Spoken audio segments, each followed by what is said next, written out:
Members?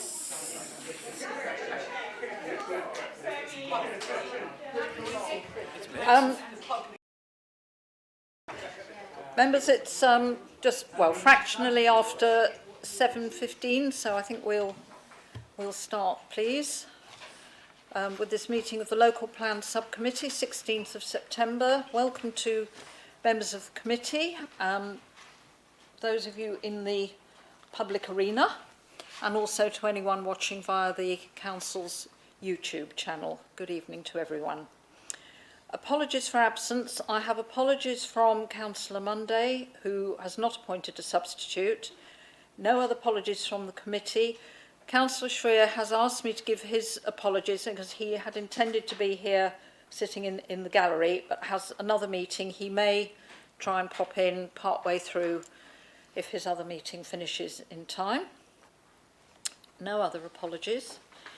Declarations of interest. Do I have anyone who wants to declare the existence and nature of any disclosable pecuniary interest, other pecuniary interest, or non-pecuniary interest relating to items on the agenda having regard to the Code of Conduct for members? No? Right, thank you. That's very straightforward. Minutes of the previous meeting. We last met on the 15th of August. Copy has been circulated, which I hope everybody's had a chance to see. If there are no comments on that, could I have somebody to move and second, please? Thank you, Councillor Rowles-Flint. And a seconder, please. Councillor Tom Cunningham. Thank you. Jen, you just need to take a vote on that. Oh, sorry. I always forget that. Could I just have a show of hands for that, please? Thank you very much. Thank you, Alison. I always forget to do that.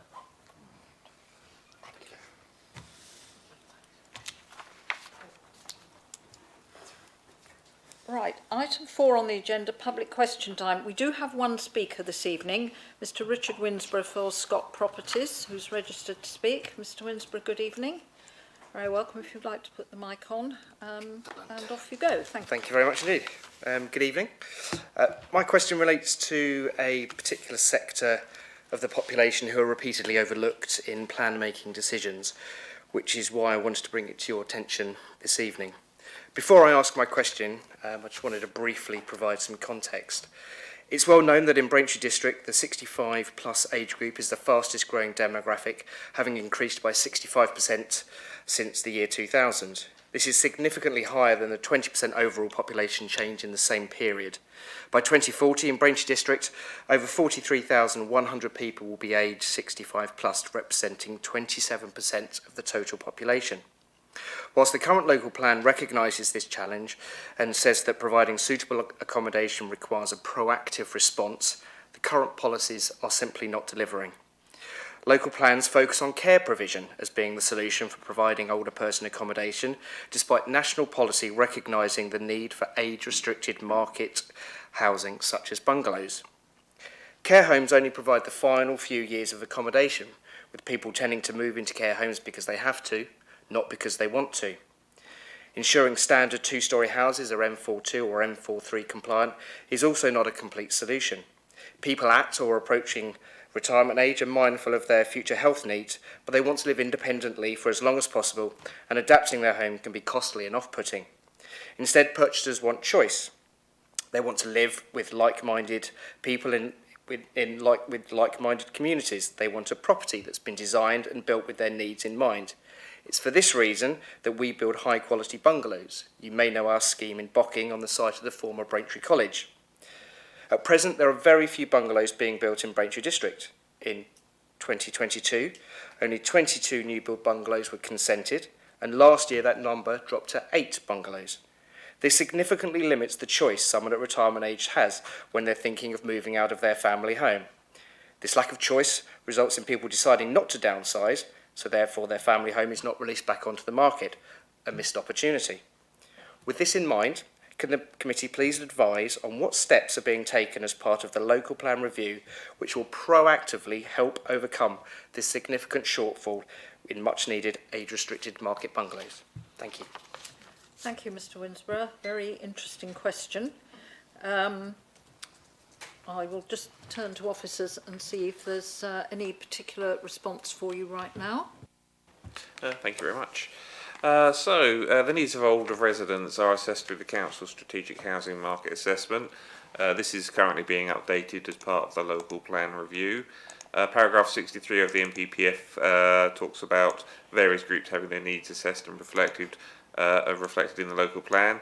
The new draft NPPF is proposing to expand that to include a need for social rent and looked after children.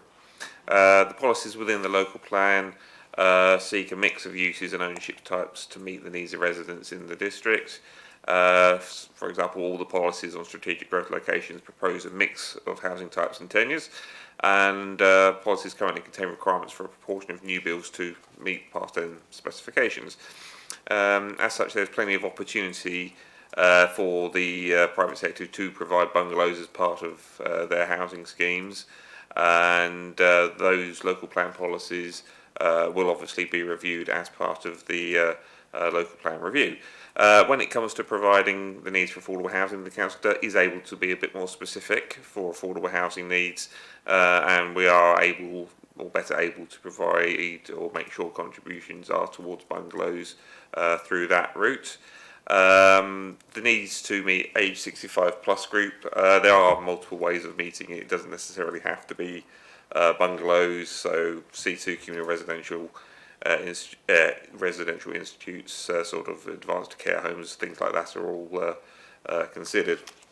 So, I mean, bungalows are one option for meeting that need, but it's not the only option to do that. But I can assure the committee that our evidence base is being updated at this time, and that the evidence base will be reported to this committee for inclusion as part of the local plan. Thank you, Alan. So, Mr. Winsborough, I hope that gives you some reassurance that this will be looked at as part of our local plan review. Yeah, that is very, very encouraging. Would it be possible to have a copy of that response? Yes, yeah, absolutely. Thank We'll you. make sure you get that. Thank you. You're very welcome to stay for more of the meeting or leave and get on with your evening. Entirely up to you. Thank you. Right, members, we move on to agenda item 5, National Planning Policy Framework Consultation 2024, which is going to be presented by Sarah. This is, the basics of this is our response to the government's NPPF consultation. Sarah. Thank you, Chair. So this report provides a summary of the government consultation on the proposed revisions to the NPPF, and this closes on the 24th of September. Appendix 1 provides draft responses to the 106 questions where it's relevant to the Council to respond. We're not responding on matters like Green Belt and Grey Belt because we don't have any. Appendix 2 of the report pack provides a proposed version of the NPPF with the proposed changes track so you can understand what the questions being asked relate to. One of the most substantive changes for the proposed NPPF is the proposed change to standard method for calculating local housing need to increase the supply of land, thereby increasing housing delivery. So responses on housing land supply and the standard method are set out within questions 1 to 20. Somewhat unusually, this consultation also includes questions on development management fees and the nationally significant infrastructure projects regime. Those questions around fees are similar to the responses are similar to those that we provided to the previous government who also consulted on changes to the fee regs. Answers on both of those topics are within questions 72 to 102. Members are invited to consider the draft response contained within Appendix 1 and either agree as set out or put forward any amendments they wish to see in the draft, in the final response to the government. Thank you, Chair. That's right. Thank you very much, Sarah. I think I'll open this up for questions and comments. I think it's fairly obvious there are some things in the proposed reforms that we welcome, that are quite good. Sarah mentioned the ability to raise fees. There are other things that we are less keen on. I will just mention I received an email from Rosie Pearson, who actually congratulated us on our strength of our response, which was good, but also mentioned, which I thought I would just flag up, the comment, I'm just going to find it, on highways, which says development should only be prevented or refused on highways grounds if there would be an unacceptable impact on highway safety or the residual cumulative impacts on the road network would be severe in all tested scenarios. Now, we are pushing back a bit on that to say that actually if that is included and accepted by the government as it is, that makes it even harder for us to refuse applications on the highways grounds. What we're being asked is, could we say to the government that the last four words, in all tested scenarios, could be removed? Or I think at the very least if we could beef up our response on that. So I might just ask officers to comment on that, and then I'll open it up for comment and questions. Thank you. Thank you, Chair. So the government doesn't explicitly ask for us to comment on paragraph 113, which is where that proposed text is. What they do ask is, do we agree with the changes proposed to paragraphs 114 and 115 of the existing MPPF, which is where we're proposing to agree to support modal shift, but with the public transport infrastructure that's, you know, required to support a meaningful change in behaviour. So there is an opportunity to add concerns about the addition to paragraph 113 within the text of that answer, should members be minded to do so. Thank you, Sarah. I'd be interested to see if there's any comment for anybody else on that. I personally think we know on the planning committee it's actually very hard, if not impossible, to refuse applications on highways grounds now when Essex Highways have raised no objections, and this seemed to me to be making it that more difficult. But so I think if there's any way we can beef that up a bit, it would be good. Right, members, yes, Councillor Abbott first. Thank you, Madam Chairman, and I was going to ask that very point because, yes, it's an area of concern. If I could just make a few comments on the text of the report before I go to the questions.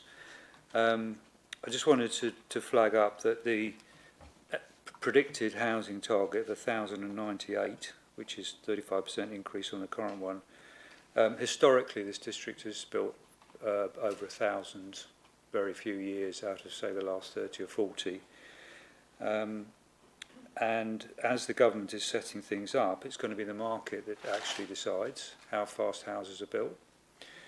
And so I'll come on to a bit more about this later. If there's a downturn with higher numbers, our deficit could be even worse. Perhaps officers could comment on that. And do they see anything in the government's position which would help us, or are we just going to get punished for that? Yes, I think the transport issue is very important. Anyone who travels about the district, particularly the south, knows that our town centres now, Whittam and Braintree, are clogged up pretty much every peak time. And also the roads between the towns and villages are getting busier. So the roads, for example, between Whittam and Braintree, either the B1018 or the other alternatives, which I know very well because I live in one of them, are seeing ever more traffic, ever more lorries. And so unless we get modal shift with all this development coming, that's presumably only going to get worse. Can officers say if there's any hope on solar being included in new builds, or are we looking at, as the text I think suggests, more solar farm applications on agricultural land? That's not a comment against them, it's just that sustainably the opportunity for getting solar on rooftops, and that could include car park roof shelters, for example, not just houses and commercial. The report talks about no changes to best and most versatile land classification. I know we've been talking about this in planning committee. I mean, from where I'm sitting, I think the designation's almost become worthless, to be blunt. It seems that food producing countryside has so little value in terms of agricultural land classification. And that, I think that situation looks to accelerate further because the report talks about more solar. It also talks about the government wanting to incentivise more transport hubs, more logistics hubs, battery storage, all that type of thing. So you add that into the housing growth increase, quarries, solar, I've already mentioned commercial parks, the incinerator in this district, pylons. I wonder what the countryside is going to look like in another 20 or 30 years' time. Coming on to the specifics of the questions, I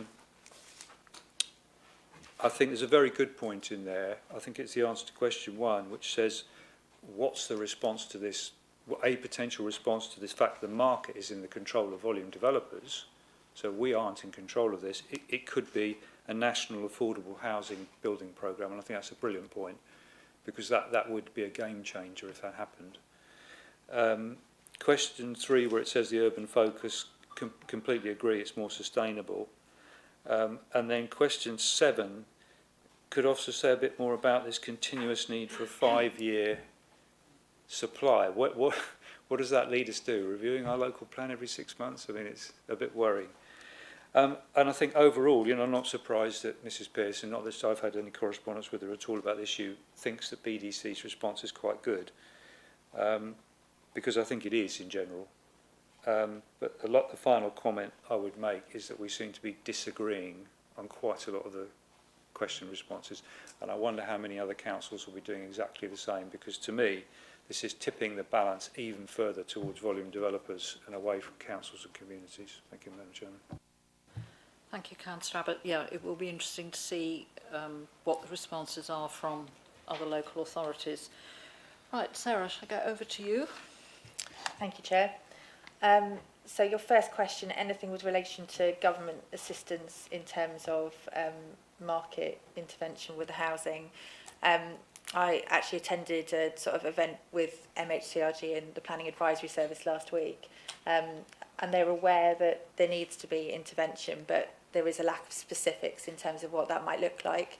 There is, at the moment, a stalled sites programme that they're looking for sites over 500 that have stalled for local authorities to put them forward, and then they will look at what support they can give. So there's an opportunity for us to consider things like that, and that might be something that this government seeks to do going forward. So yeah, it's one to watch, I think, at the moment.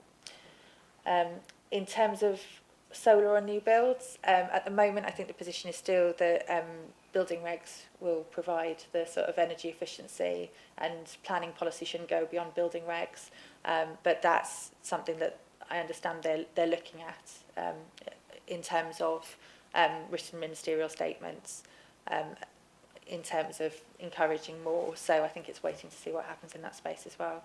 And in terms of 5-year land supply, I think from my takeaway from talking to civil servants last week is they're surprised that that's such a big issue. So I think they didn't appreciate the sort of the amount of resource that it takes from local authorities in terms of appeals. So I think they are genuinely looking at that and considering ways that they might address that for local authorities.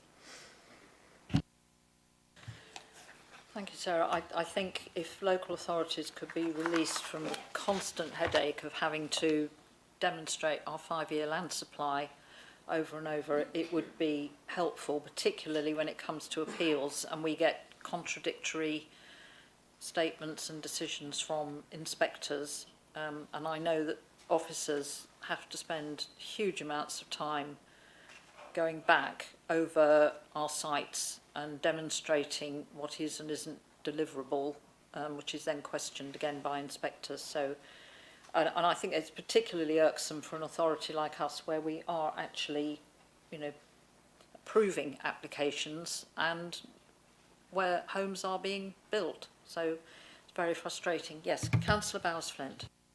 Thank you, Madam Chairman. Has anything, this is a big bugbear of mine, has anything been mentioned about penalising developers who once got planning permission then sit on the land and do nothing with it?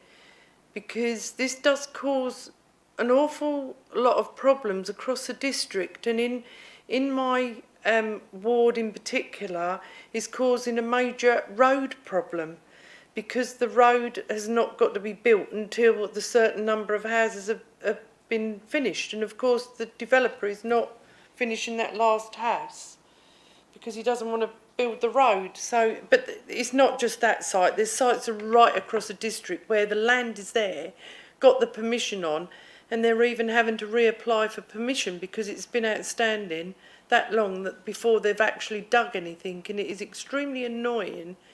And the only way that I can see over this is to penalise them per property, per planning permission, and then perhaps they might get on with it. Thank you. Thank you, Councillor Bowers-Flynn. It's something I know we've raised over the years with various Secretaries of State. It is frustrating because, I mean, we have now, as you say, a number of really quite substantial sites with full planning permission which are not being built out, and that does not help us with our 5-year supply. Sarah, would you like to comment on that? Thank you. So one of the suggestions I heard last week that I suppose we could add to the response is whether there's a mechanism for once you've granted homes, after a certain period of time, if they haven't been built out, that the developer should be liable for the council tax as a way of trying to incentivise. I have no strong feelings on that, but that was one of the suggestions I heard that I thought was possibly an enforceable way of doing it. Good. Can we add that in then, Madam Chairman, please? Yes. If members agree. Yeah. Thank yes, you. I think, does that generate agreement? Right. Councillor Cunningham and then Councillor Walsh. No, thank you. And to be fair, I think Councillor Bowers-Flint has made the request I was going to push. I mean, I agree with everything that's been saying, particularly around strengthening the arm or the weight that is given to representations over highways. I don't know if I need to declare an interest, but just for transparency, Highways portfolio at Essex. It's absolute must that these representations are given greater onus and are more relevant to the needs of the planning process in general. And I have to say, I was on as a county councillor. I was with the Braintree West district members looking at issues on Godlings Way at about 4 o'clock this afternoon. Godlings Way, which has always been in Braintree, has always been a key shortcut to get from one end to the town, hugely impacted by the major utility works that are meant that Bakers Lane, Black Notley has been cut off for quite some significant time, and we're talking about all the various implications of development over the town centre and how appropriate consideration needs to be given. With one eye on the possibility, that's already in our local plan, of when the Great Notley Mirror comes on stream. And the point we were making is exactly that. That is a large-scale application in the existing local plan. We're still waiting, I think, for the final application to come through. I think there's been 2 very good members' forums on it, but it's not at the starting line.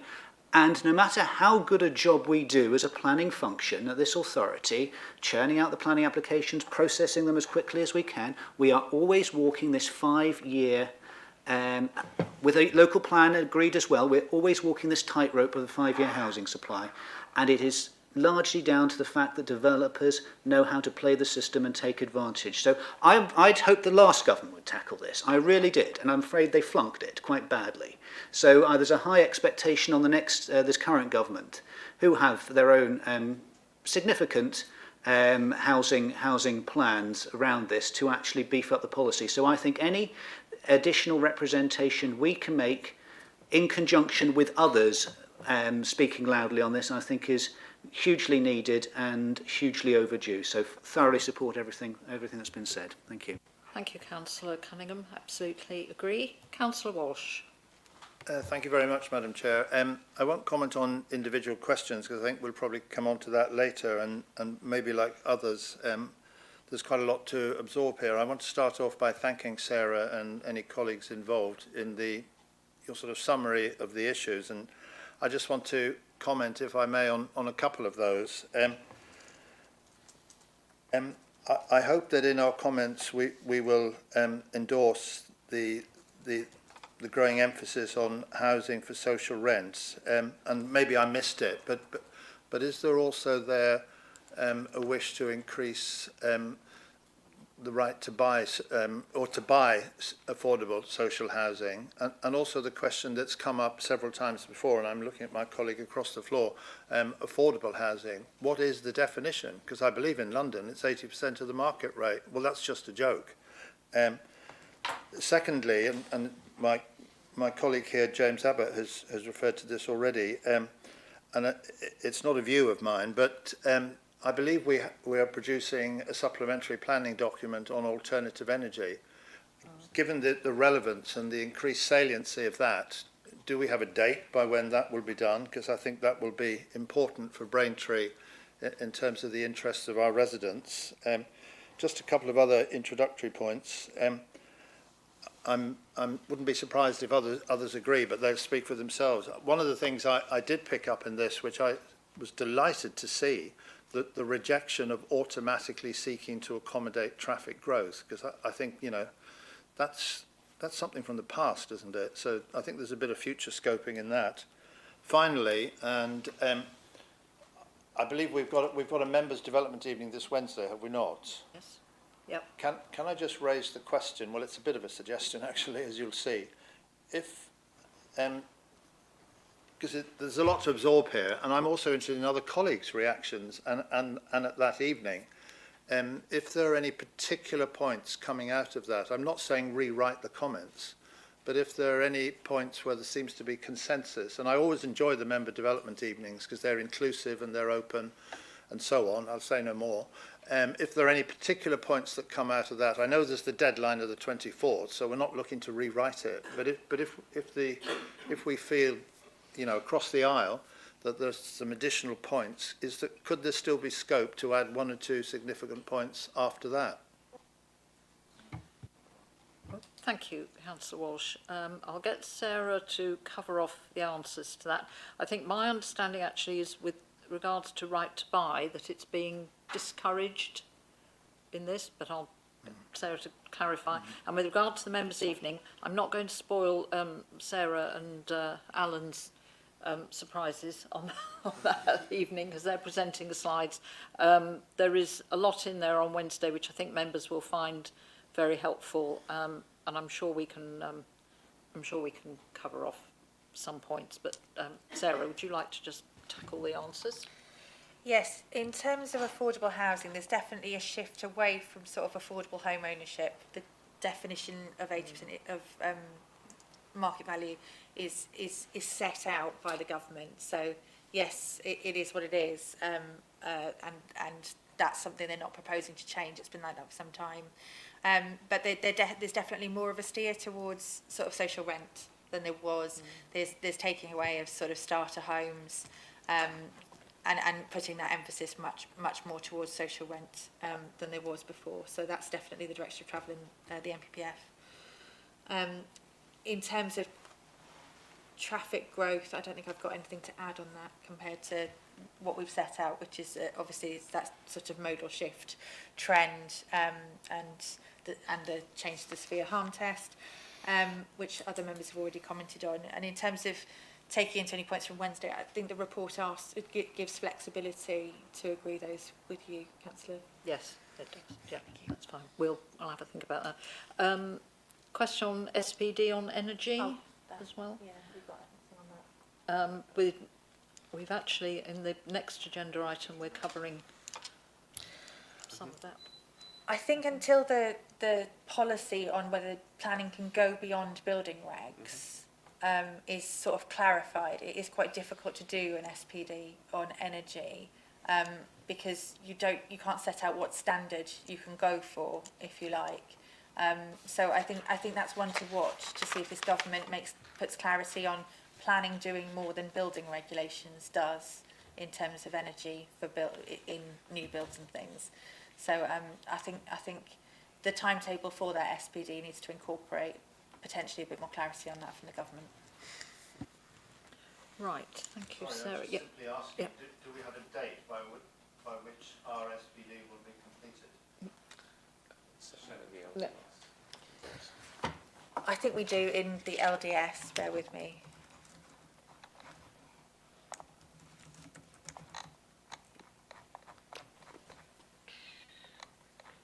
Yes, I think it's on the next agenda item. Yeah.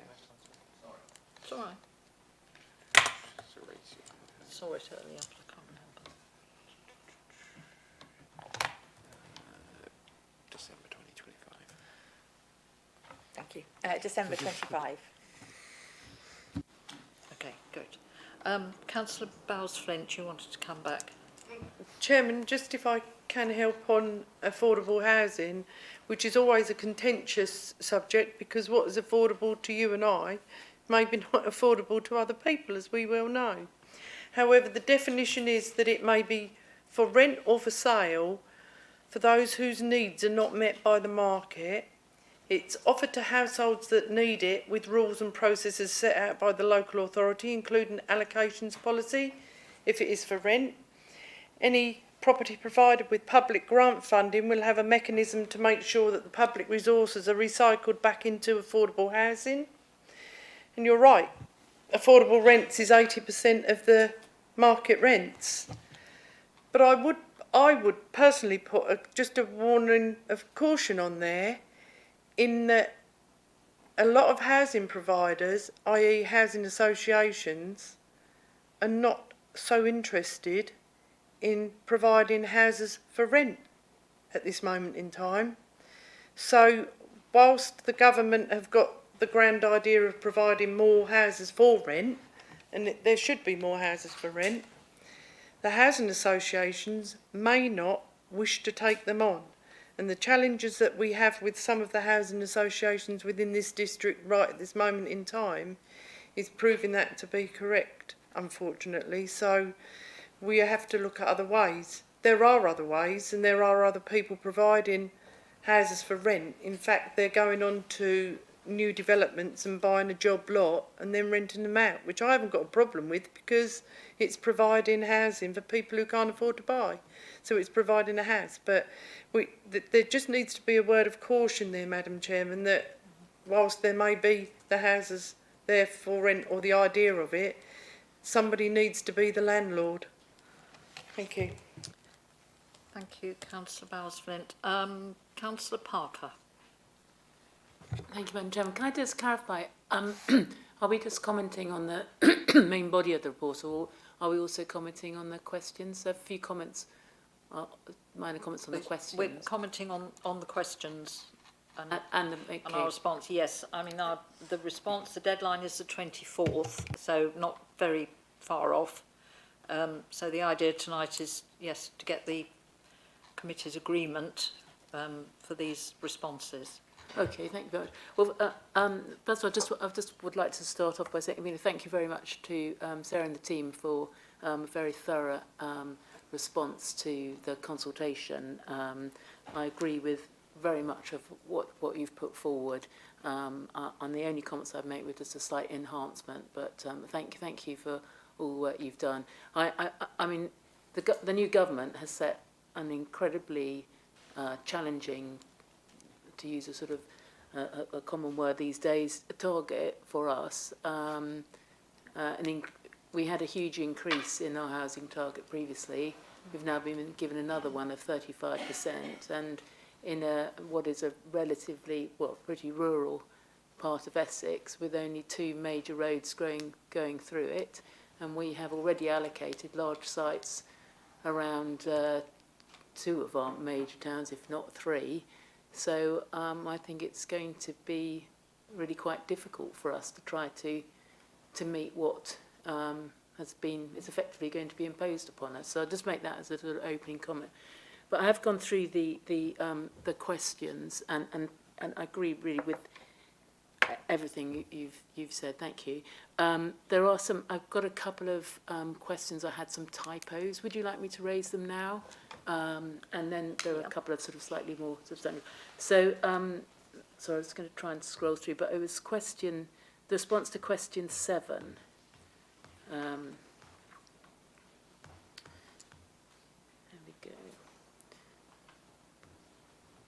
So, on the second paragraph, we talk about this first appeal site at Buntingford.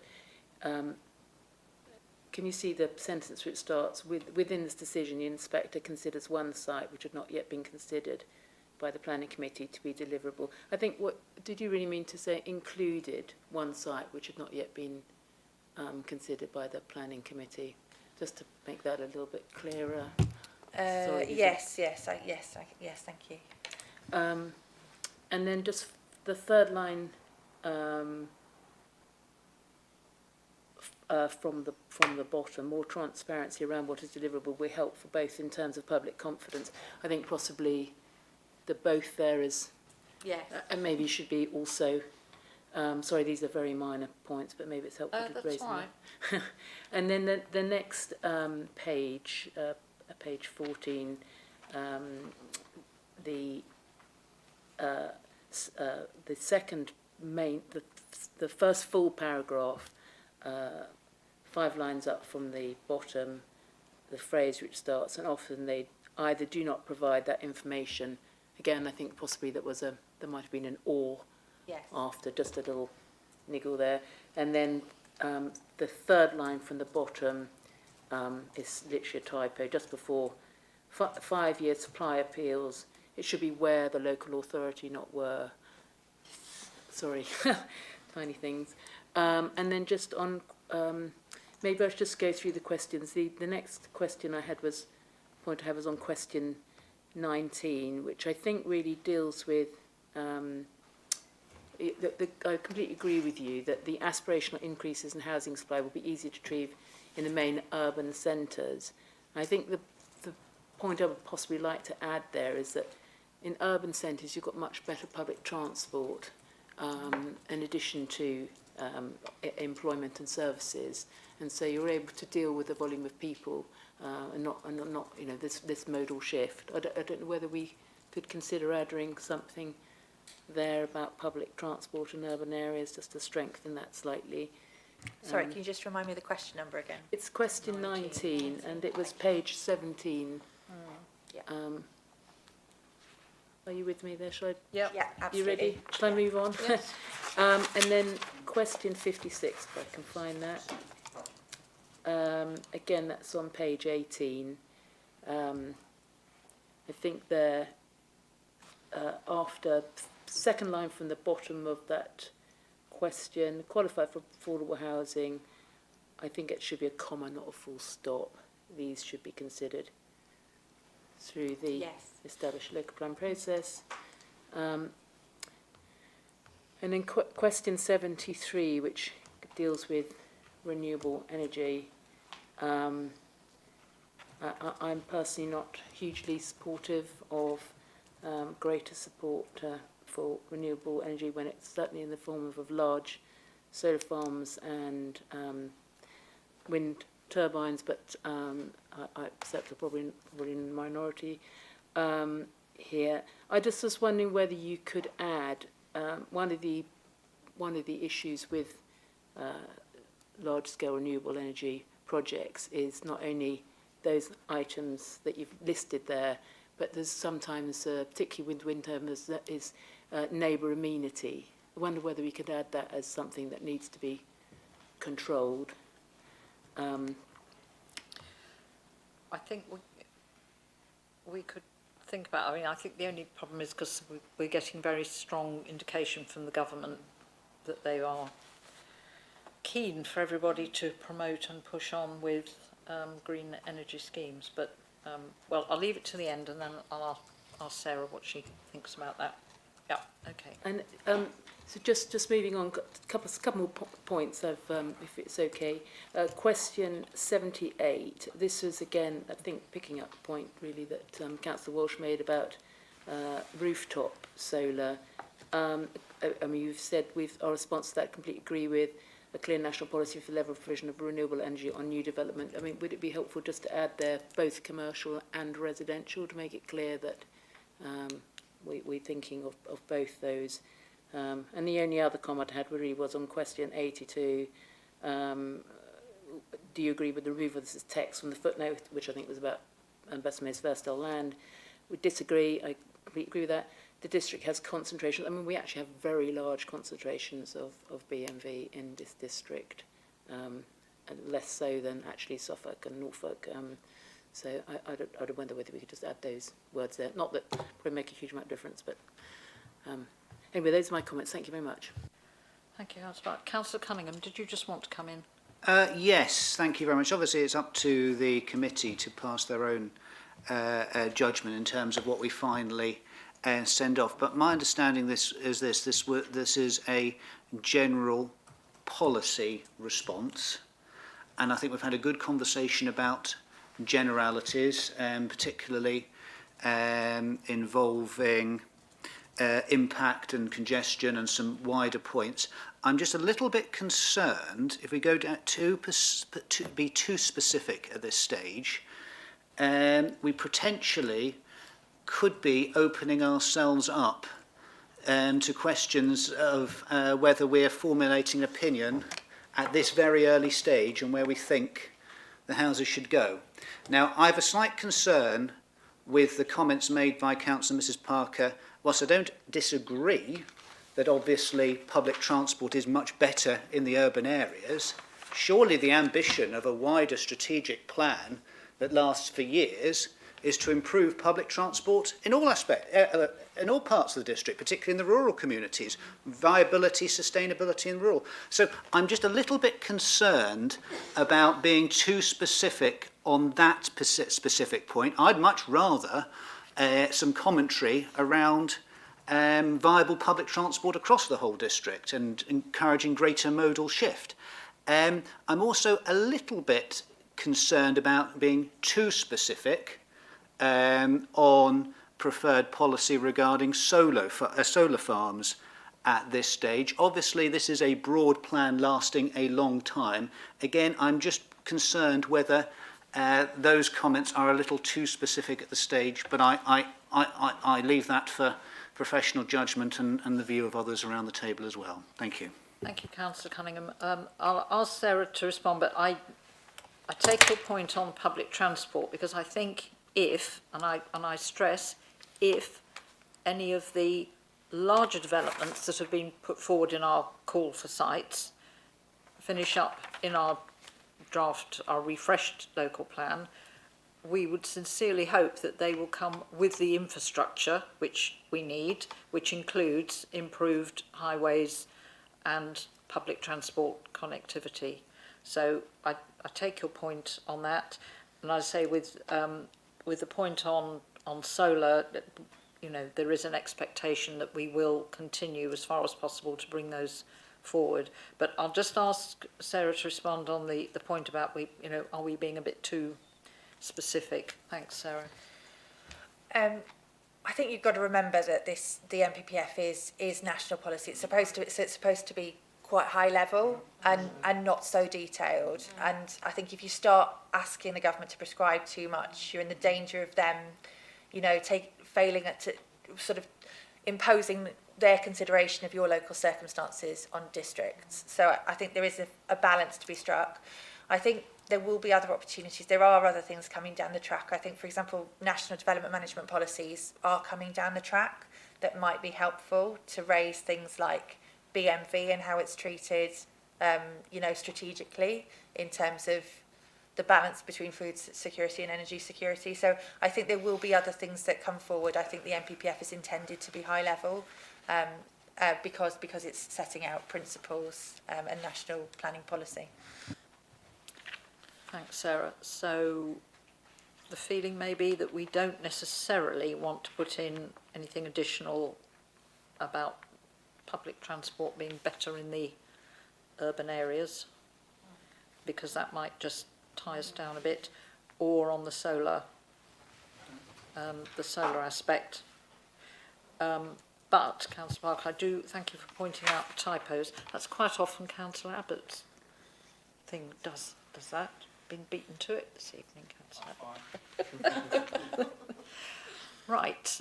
Yes, Councillor Parker, would you like to come back? Yes, I mean, the only point I wanted to make on the response to question 73 was that you had said that that there should be controls on certain things. Yeah. We've listed landscape, listed heritage, archaeology, and I think there was one other. I just think that it would be helpful just to add the words neighbour amenity, because sometimes, glint and glare can affect neighbours. It's something we took into account at the last meeting, had special advice on it. Yeah. Sometimes issues with noise. So I just think it is an important thing that needs to be considered. That was the only thing I was asking that's for. Fine. I personally think that's not unreasonable at all. I don't think that does, cause any great problem. Right. Anybody else want to make any other comment at this stage? Councillor Bowes-Flint. Thank you, Madam Chairman. It is just a small detail, but an important one, I think. At the bottom of page 10, where it says about any proposed response, etc., if necessary to the consultation with Councillor Spray, I think that should say the Cabinet Member for Planning, rather than name you. Yes. Because Councillor Spray Yeah. may not mean Yeah. anything to some Yes, of the that- people who actually, receive that's- this. Yes, that's a Thank you. That's a good point. Yeah, we'll do that. Okay. Right. Nobody else wants to make a contribution. I think that's been a pretty good debate. So, members, the recommendation is on page 5, which is the response at Appendix 1 is agreed as Braintree District Council's response to the current MPPF consultation, and that will be with a few amendments, additions that we have discussed, which I'll leave Sarah to add in, and that if any newer information becomes available, that the final response is amended and agreed with, and we will change that to the Cabinet Member for Planning. Yes, Councillor Walsh. Sorry, Madam Chair, I do apologise. I wonder if we could perhaps very briefly look at the question of planning fees. I think it's around responses to question 91. I think in our proposed response, we're planning to say that the fees should be, if I've got this right, going from a standard householder application from 258 to 528, and we're saying it should be higher than that. Am I correct? I'm just wondering slightly about that. I mean, does this discourage appropriate development? Can it be seen as, because it's an absolute thing rather than proportional, regressive, you know, that smaller householders, individual householders or smaller developers end up paying more proportionally? And lastly, do we have any performance elements? Because I think we have standard timelines by which we seek to determine applications. And I'm not making an emotional point here, but if we fail to meet those, do we or should we abate some of the fee? Thank you, Councillor Walsh. Yeah, Sarah, I'll get you to answer that one. Yes, so to take your second question first, there's something called the planning guarantee, which is that if on a householder or a minor, if you don't make a decision within 16 weeks and you don't have an agreement with the applicant, the fee should be automatically refunded to the applicant. For major developments, it's 26 weeks. So there are already those caveats in law that mean that fee refunds should be issued. In terms of the fee, I think when you look at them against what it costs to get plans drawn up by your architect when you're looking, this is still a fraction of what you would pay for full plan submission or and building control. Building control fees are much higher. Yes, it is a big increase, but it's still a fraction of the cost of the development overall and what people invest in their properties. So it is more about ensuring that the planning service is not a burden on other taxpayers who are not using the planning department, so that fees are based on cost recovery, and that's the way that we're putting them forward. Yeah, okay. Councillor Flint. Bowers, sorry. Yeah, just on that question, just to reiterate that point, and Sarah mentioned it at the end about it, that it would fall short of the full cost recovery, but also as is captured in our full response, it is consistent with representations we've made before, aside from obviously natural inflation, but obviously with inflation to the figure of the 630. So I think it's just consistent with what we said previously, isn't it? Thank you, Madam Chairman. Yes, thank you. Yes, we did recommend £618 for householder applications before, so this is just a little bit of an add-on allowing for inflation, but the fees have been way too low for a very long time, so I think this is not unreasonable. Right, no more? Okay, so the recommendations, as I read out, are on page 5. Along with, there'll be a number of amendments and additions. Could I have a mover and seconder, please? Councillor Bowles-Flint moving, Councillor Parker seconding. Could I have a show of hands, please? Thank you, members. That is unanimous. Right, good. Okay, we move on to agenda item 6, which is the local development scheme, which is going to be presented by Alan, and this is the project management document which sets out our planning documents and the timetable for their production. Thank you, Alan. Thank you very much. So, as you said, the local development scheme is the project plan for the local plan and supplementary plan documents, and it provides a description of those documents as well as a timetable for their production. Just to note for members, there are two minor corrections. One at paragraph 5.4 to update the Steeple Bumstead neighbourhood plan as it's now hit post-examination. And there is now an update to the last review date of the LDS, which had the old date on it rather than the new date. However, the main changes to the report are on page, paragraph 3.20, which is the local plan timetable for review. This now includes the option of doing a issues and options consultation in January, February 2024. A Regulation 18 consultation in October, November 2025, and a Reg 19 consultation in spring 2026, with a view to submit the plan by June 2026. The local development scheme is a live document, so as we go through the process, we can update it just as we progress, and if times either if we do something quicker, then we can adjust the LDS to accurately reflect the delivery of the local plan. So yes, that is the LDS. Thank you, Alan. Councillor Abbott. Thank you, Madam Chairman. 3 points, please. Thank you for the clarity on the key dates for the local plan review. Are we anywhere near and knowing the new dates for this committee to look at actual sites? That's only a question in general terms. It's not any pressure, because the further away it is for some people, the better. Secondly, would it be fair to say, I'm couching this in terms, would it be fair to say that, given the uncertainties over the National Planning Policy Framework, and the risks that are set out in the document at the end, that those dates for the updates to the various SPDs could be a bit variable, or are our officers quite clear we might actually achieve those? And thirdly, is there any onus on us to include within this document, and one for you, Madam Chairman, updates on conservation areas and guides? If not, why not? Where would they be set out? Do we set them out anywhere as some form of timeline on when we're supposed to be doing that? Thank you.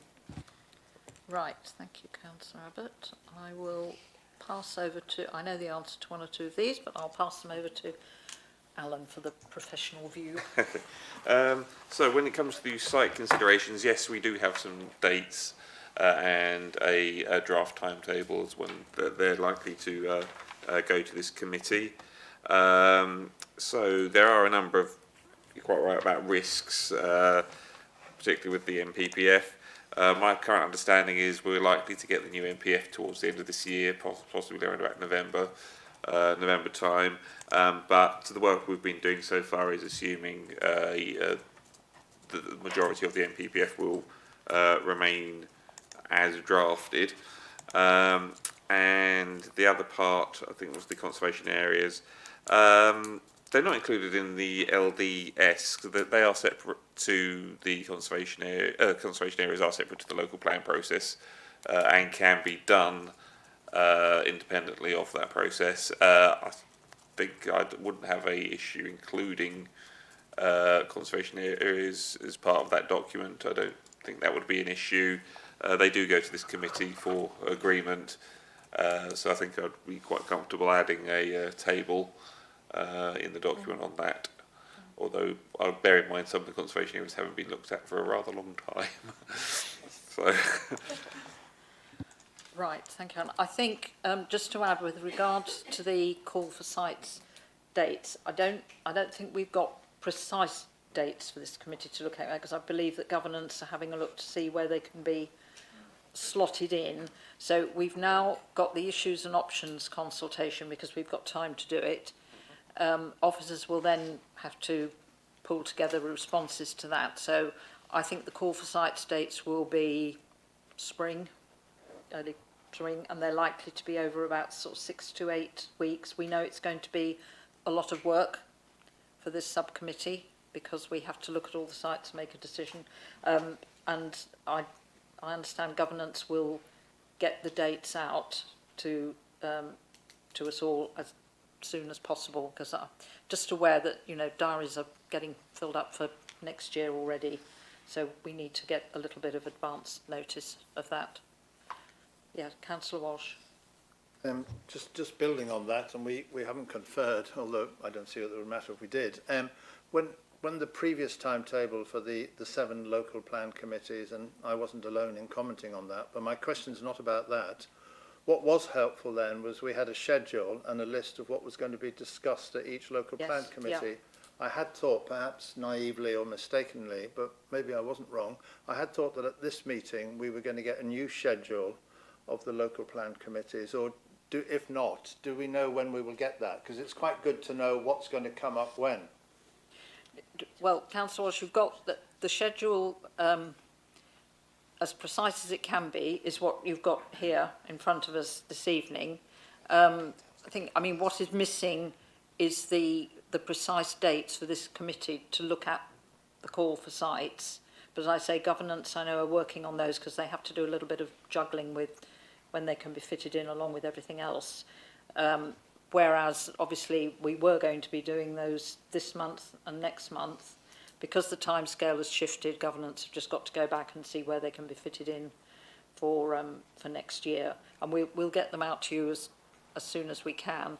I think, with regards to the other dates, I mean, we've got issues and options January, February, but I think officers will get precise dates out as quickly as we can. I don't think we've actually got them exactly.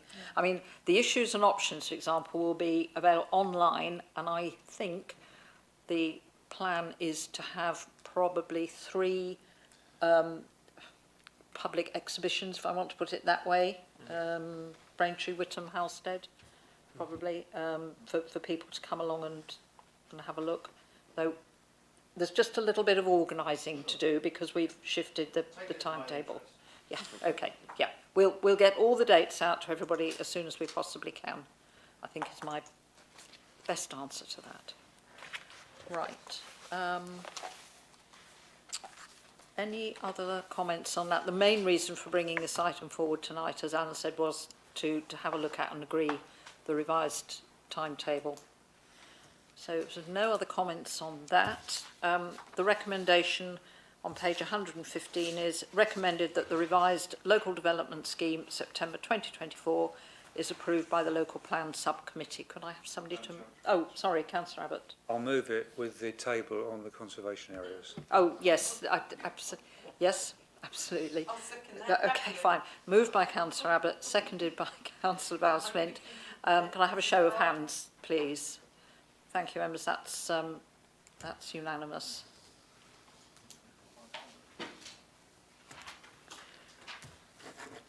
We have given you, Councillor Abbott, the timetable for the Silver End. Well, I think last week. It is going to happen. If it's the last thing I do, that will happen. Right, members, thank you. That brings us to the end of the meeting. We have nothing else on the agenda, so at 8:15, I'll close the meeting. Thank you very much for your contributions. Thank you, everyone.